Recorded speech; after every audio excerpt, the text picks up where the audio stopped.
랭아! 영순이 여러분 안녕하세요. 랭킹스쿨입니다.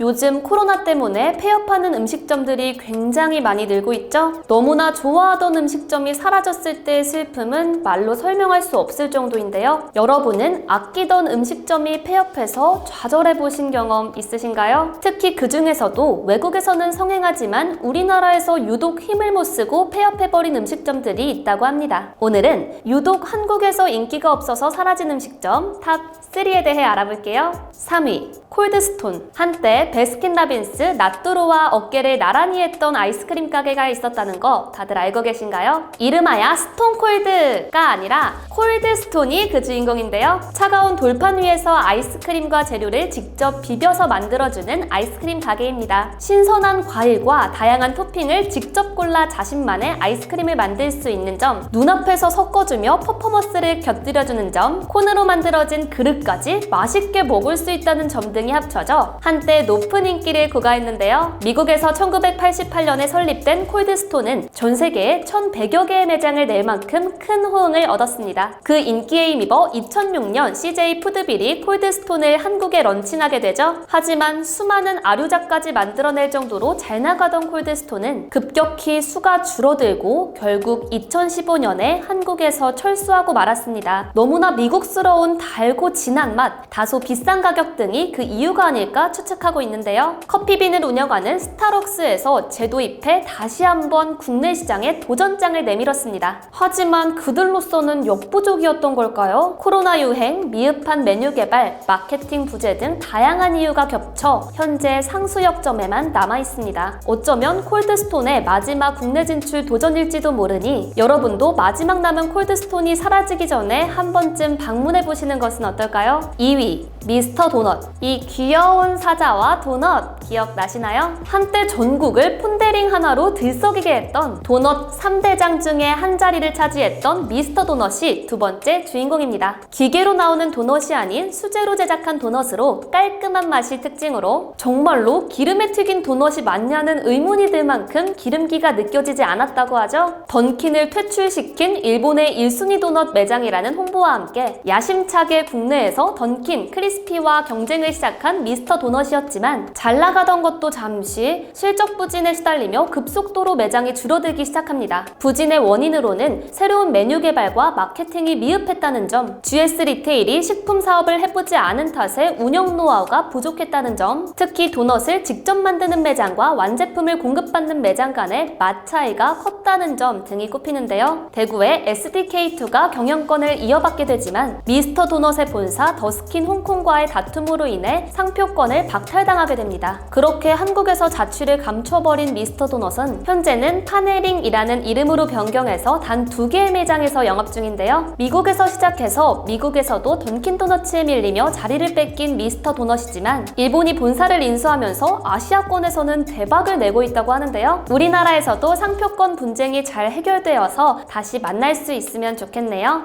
1위 파파이스. 이 사람들은 대체 왜 싸우고 있는 걸까요? 소매치기? 인종차별? 아닙니다. 이들의 싸움의 원인은 바로 파파이스의 치킨 샌드위치 때문인데요. 새치기를 했다가 흉기에 맞아 사망하거나 모두 매진되어 총기를 꺼내든 사람이 있을 정도로 미국에서는 많은 사랑을 받는 파파이스가 한국에서 사라진 것 알고 계셨나요? 2020년 11월 30일 22년간 영업했던 프라임점의 폐점을 마지막으로 현재 국내의 모든 파파이스가 철수했는데요. 패스트푸드 지점수 2위까지 올라서며 한국에서 단단하게 자리 잡았던 파파이스가 2000년대 초 패스트푸드 가격 인하 경쟁, 웰빙 바람 등을 타면서 힘이 빠지는 모습을 보이기 시작합니다. 하지만 패스트푸드 5대장에 늘 빠지지 않았던 파파이스가 국내에서 부진하게 된 가장 큰 원인은 맘스터치라는 강력한 라이벌의 등장을 꼽을 수 있습니다. 2000년대 이후 주춤하던 파파이스의 매출을 국내 브랜드 맘스터치가 9배 차이로 제쳐버린 것인데요. 파파이스의 강점이던 케이준 감자튀김, 치킨 패티를 훨씬 싸게